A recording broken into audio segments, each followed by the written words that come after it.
Below the Bar podcast is not meant to be taken as legal advice. It is purely used for entertainment purposes. Corbin and I are not attorneys. In fact, we haven't even graduated law school yet. We don't even know if we're going to graduate. We don't even know if we're going to graduate. That's scary. So if you have any legal concerns, please, I urge you guys to seek an actual attorney. With that being said, I hope you enjoy this episode, and that's all I have to say.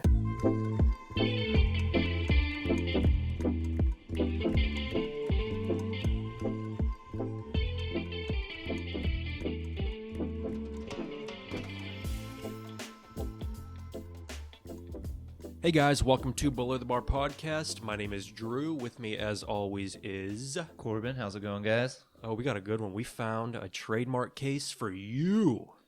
Yeah, this trademark case, it was interesting, and obviously, it's a very important case. It goes back to a lot of our childhoods. Oh, nostalgia trip. Great song. Yeah. Obviously, we're talking about Barbie Girl by Aqua. The Scandinavian delight. Yeah, which I didn't know. I didn't know Aqua was Scandinavian.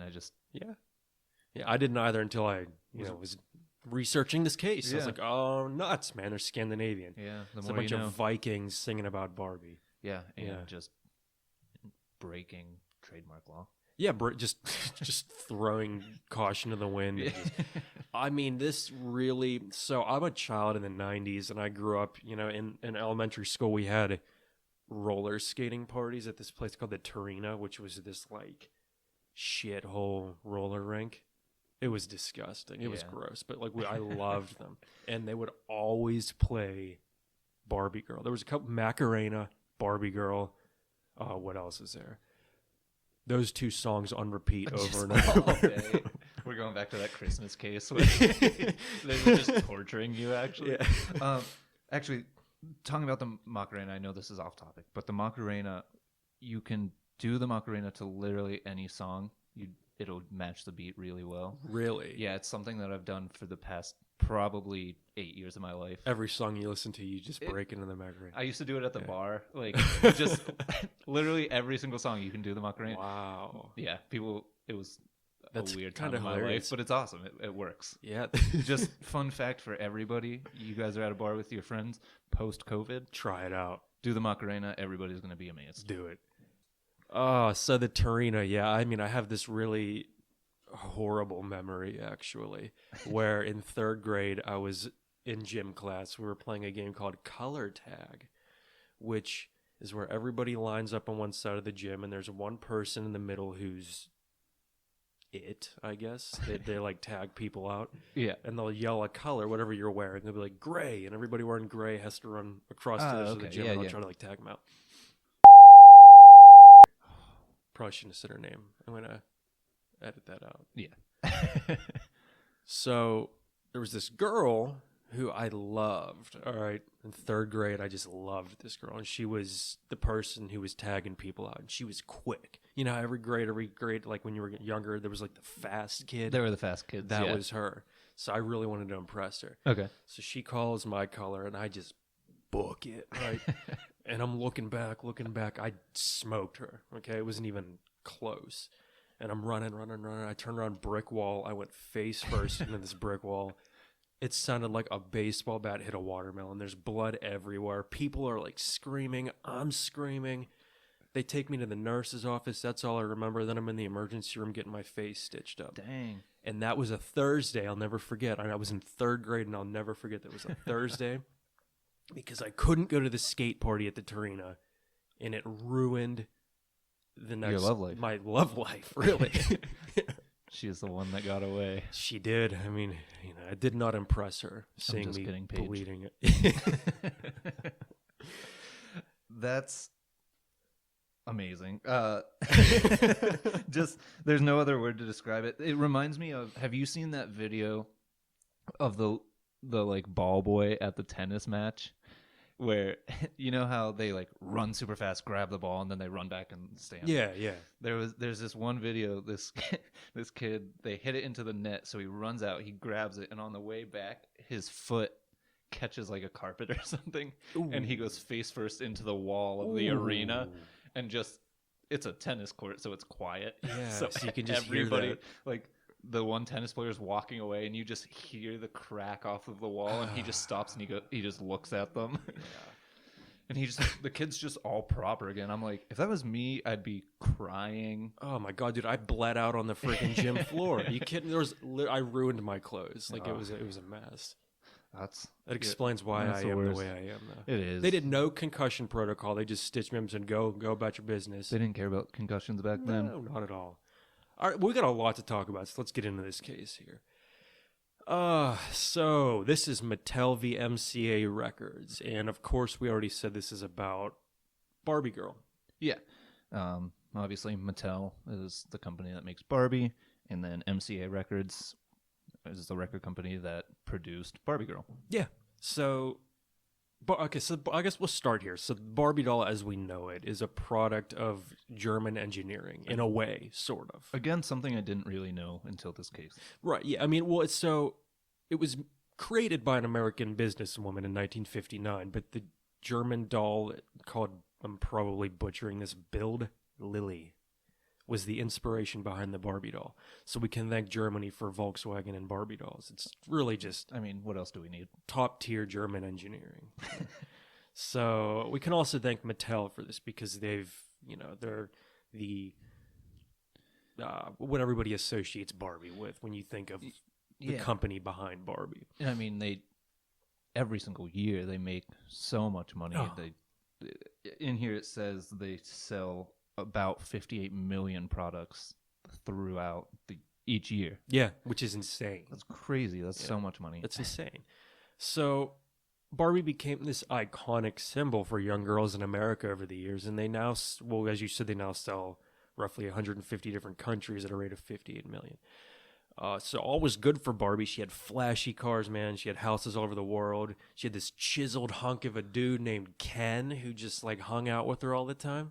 Right. I mean, there's no way to sell the American dream to children as much as Barbie. I mean, little kids get these Barbies, and that's all they want is, like, imagine that lifestyle. Yeah. I want that lifestyle.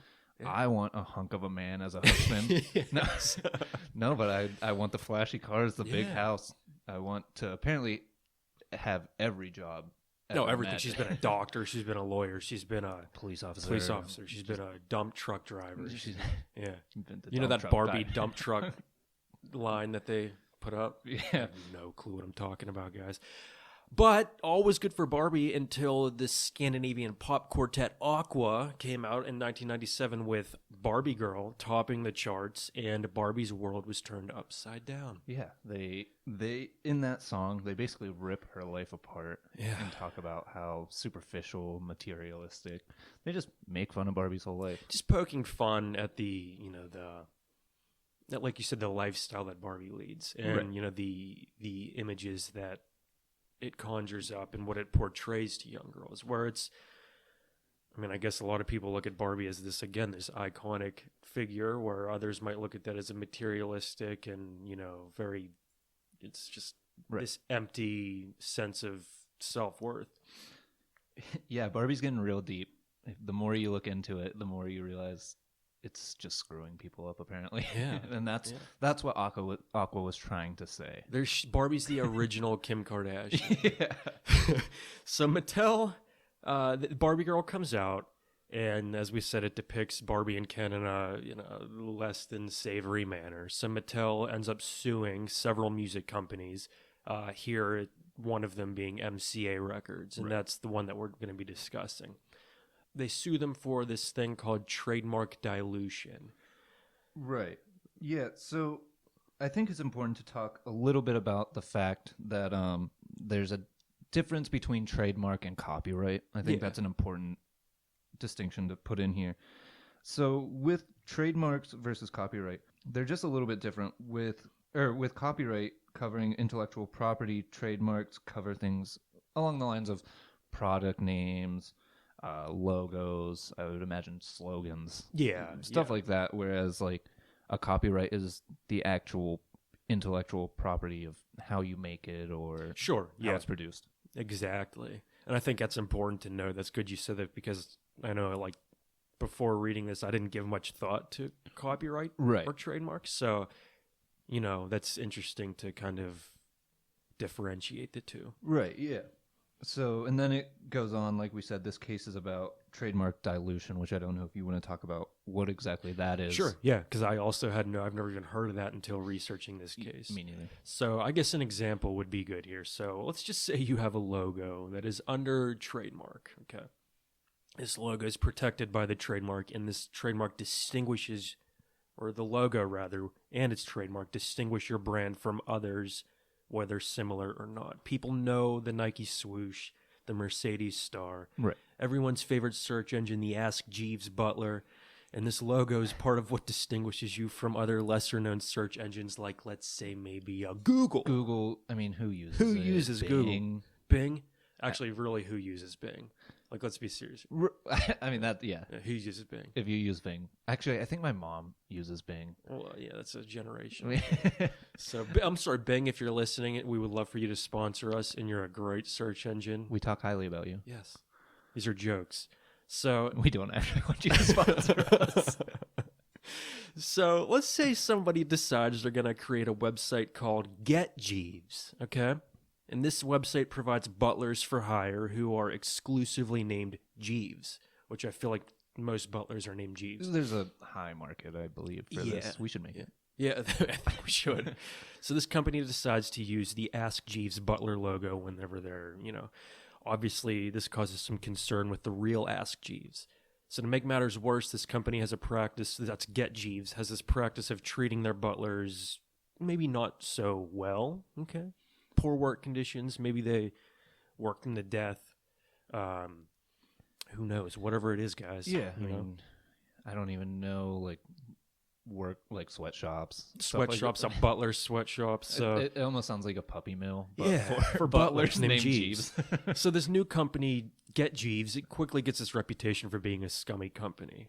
All right, so now you have Get Jeeves and Ask Jeeves. They're both using this Jeeves Butler logo that's under trademark. Right. So now you have some confusion, going on here. And I could see why this would look bad for Ask Jeeves. I mean, everybody knows how well Ask Jeeves treats their employees. That's why everybody uses them. Yeah, everybody uses Ask Jeeves. That's why, because they treat their employees with such dignity. And it's like, how Google is supposed to be really great to work for. Yeah. Ask Jeeves, I believe, is just a couple notches better. One rung higher. Yeah. So... So that would be an example of trademark dilution. I mean, Get Jeeves is using Ask Jeeves logo that blurs the line between the two companies here. Right. The average person, I mean, they likely wouldn't be able to tell it, would be able to tell a difference between the two companies, but this really doesn't matter. The reputation of Ask Jeeves has been damaged, or at the very least, the distinction between the two companies has been blurred. Right. So, yeah, and again, there's a lot of ways that this can affect the original company with the trademark. Some of those ways, I mean, it depends again on exactly how severe the dilution of this trademark is. So there can be the loss of uniqueness, or why the logo was, or why the trademark was there in the first place to maintain the distinctiveness. That can disappear if you have these companies using very similar logos or very similar trademarks. mm-hmm. So those are just some of the possible ramifications. Yeah, and that would render, I mean, as Corbin said, that's the whole point of a trademark, is to, maintain the distinctiveness of this brand. Right. So you lose that, and then your trademark's essentially worthless. Right. And we don't want that. So what happened here? We have Mattel, and we have MCA Records, and Mattel is alleging trademark dilution over the Barbie image. Okay, because Aqua. Yeah, they paint Barbie in a worse light than Mattel would like her to be seen. Of course. So the court goes through this whole analysis. They note first and foremost that, there's potential First Amendment implications stemming from trademark enforcement by not allowing people to use an image, that could potentially be depriving them of their right to free speech. Right. Yeah. So the First Amendment may offer little protection. These are quotes from the court themselves, or actually rather they're them citing other cases.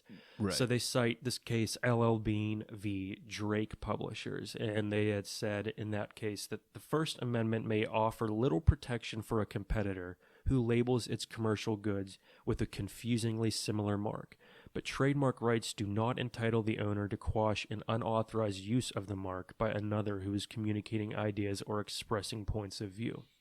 Right. Yeah. And I know the court goes on to basically say that if they were to ignore the expressive value that some marks assume, and if they were to continuously allow these arguments to come in for trademark breach, that it would encroach upon the lines of the First Amendment, basically, meaning that if they didn't allow basically anything with a trademark to be used in different ways, whether parody or whatever, we'll talk about that a little bit later, that it would take away a lot of what the First Amendment protects for companies, citizens, Sure. really whatever. Yeah. I mean, so you can clearly see that, there's this potential First Amendment battle going on here with things like trademarks. But obviously, Barbie Girl still exists. It still makes money, so we're going to get to that. Right. So what did Barbie Girl do? I mean, there's references that are made in this song that can only be referring to Barbie, Right. allegedly poking fun at her and everything she stands for. I mean, there's a line in the song that literally says, "I'm a blonde bimbo girl in a fantasy world. Dress me up, make it tight. I'm your dolly." And now I'm going to be on an FBI watch list for saying that. Yeah, I mean, probably. Yeah. They're going to think you're insane, especially if they take that quote out of context. And how I said it too. I mean, I'm a blonde bim. I mean, like you said that like a weirdo. Yeah. Yeah, as you say most things. I got to work on that. So there are lines throughout this whole song, again, poking fun at what Barbie represents, painting her in a worse light than Mattel would like. So they brought this suit against them. But one thing, MCA Records doesn't deny that they used the trademark of Barbie for their song. Right, which was kind of funny. Like they were like, yeah, no, we did it. Yeah, but they argue that they don't meet the standard of dilution, basically, that you need for these suits, or that they're an exception, I think is probably the better way to state that, is that they are under an exception which allows them to use this trademark. Right, and that's the whole battle, is Barbie Girl diluting the Barbie trademark. Which, as everybody should know at this point, they say no, because Barbie Girl is still a thing. Still a banger that I listen to nightly. I actually did listen to it a few times. I listened to it on the way here just so I needed to get in the zone for hyped up our podcasting about it. So it's I needed to know. It needed to be fresh in my mind. Yeah, it's how great of a football players do before a big game. Like the Super Bowl, I think tomorrow before the Super Bowl, they're all going to be Tom Brady and the Buccaneers are going to be sitting there just listening to Barbie Girl. Yeah, and that's why they'll win. They will win. So the Chiefs are going to be listening to some like pump up song. Oh yeah, something stupid like I don't even know. Kid Rock. I don't know. What do people get? I think it's definitely Kid Rock. Kid Rock for sure.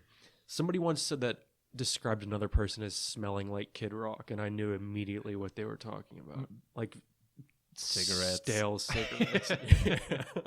So anyway, back to the case. So MCA admits that that this usage of the Barbie mark was in fact dilutive of Mattel's trademark.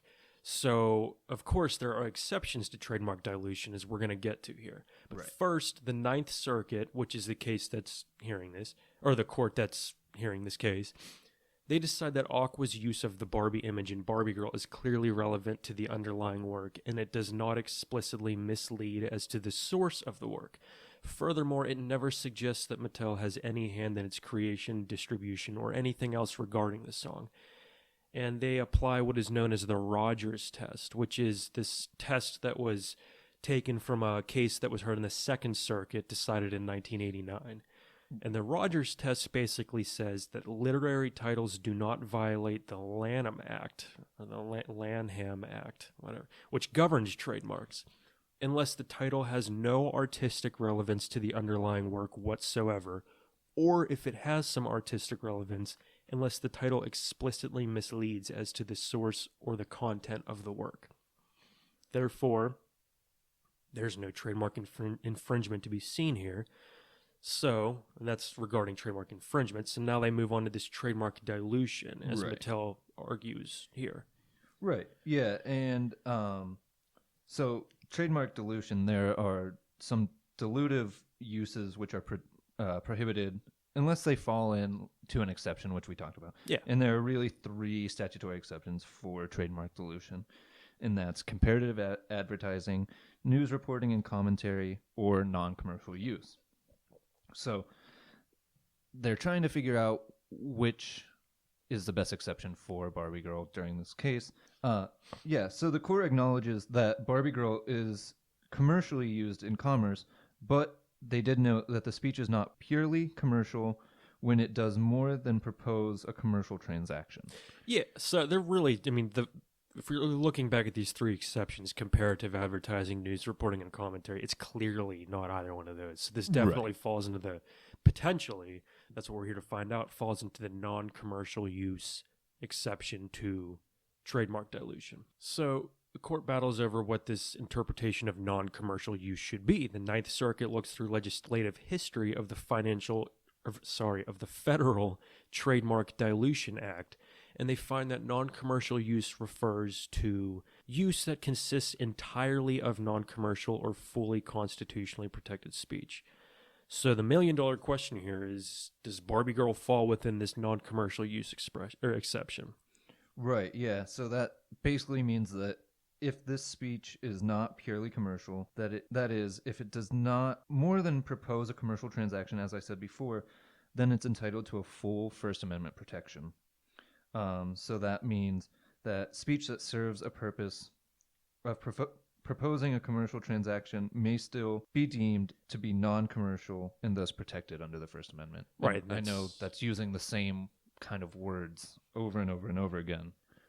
But that's really the point here is, that this non-commercial speech, if it's, proposing a commercial transaction, it can still be non-commercial, and non-commercial speech is protected under the First Amendment. That's that First Amendment battle we were talking about earlier.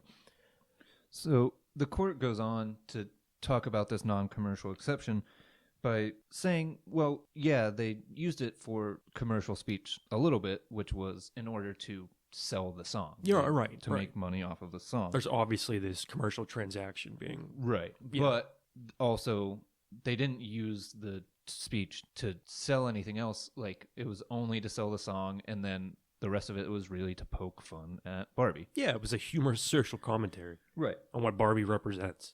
Yeah, so which is why, in the end, they decided that this song is protected under First Amendment rights or protection, just because while there is slight commercial use, the fact that it's kind of a parody poking fun at the actual product, that it's not completely commercial use, therefore is protected under the First Amendment. It falls into this non-commercial use exception. Right. And as you said, it's protected by the First Amendment. I love how they ended their opinion. They affirmed the district court's opinion, which was ruling in favor of MCA Records, saying that there was no trademark dilution. So they affirmed that ruling, and then they said that the parties are advised to chill. That is literally the last sentence before they say affirmed. I think that's how every single case chill should. out. Just the judge, every single time he just bangs his gavel. Everybody in the court needs to chill. Take a chill pill, okay? We have a couple other examples here of trademark dilution, which are pretty good here. So we have a book called The Cat Not in the Hat. That, which throws me for a loop. I have no idea what it could be about. Right. I really like the second one we found.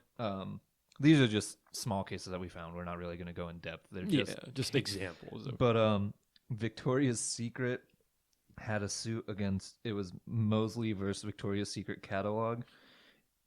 Mosley was a mom and pop store called Victor's Little Secret. which sounds creepy. They sold lingerie. It does sound creepy. My question on that one just is, this is in Kentucky. This mom and pop store is in Kentucky. Yeah. So I'm just wondering, which one of you in Kentucky snitched Who ratted these on people Victor's Little Secret? That's, what we're supposed to be supporting small businesses, and whoever you are, shame on you. Yeah. Like, they were just trying to make a living selling lingerie. Yeah. And you just rip their whole life apart. Victor's Little Secret. I'm sorry, that's creepy. Man. Yeah, it's not even close to the same name. Yeah. I mean, I think it's little that makes it is little that makes it creepy. His little secret. Right. And then the last one the last one is called Chewy Vuitton. Oh, it's a dog toy? Yeah, called Chewy Vuitton. Which is great. And so obviously that's Louis Vuitton. Yeah. And they were versus the Hot Diggity Dog. Oh, which is a good name for a company. Yeah. So those were just some other cases, I guess, if you want to look up and see how those ones go. But I think that's really it for Mattel. Yeah. I mean, that's basically, guys. I mean, we go home and listen to Aqua, or if you're already home, put Aqua on. If you're in your car, listen to Aqua. Just, we need to support this band and all that they went through in trying to get this wonderful Billboard chart-topping song. Right. Haven't they been through enough? Oh, they've been through so much, and we really need to just play some Barbie. Yeah. And do the Macarena to it. Yeah, you can. Do I guarantee it. Try it. So let us know how that goes. Well, guys, I hope you enjoyed this episode. I know there was a lot in here, but we really enjoyed this one. It was nostalgic. Right, yeah. So. Again, follow us on Instagram, Spotify. We're going to be trying to switch over from one company that we use to another. So as soon as we get that all figured out, we'll make sure next episode we talk a little bit more about that. Yes. But other than that, I think that's it. Yeah. So see you guys next week, and take a chill pill. Take a chill pill.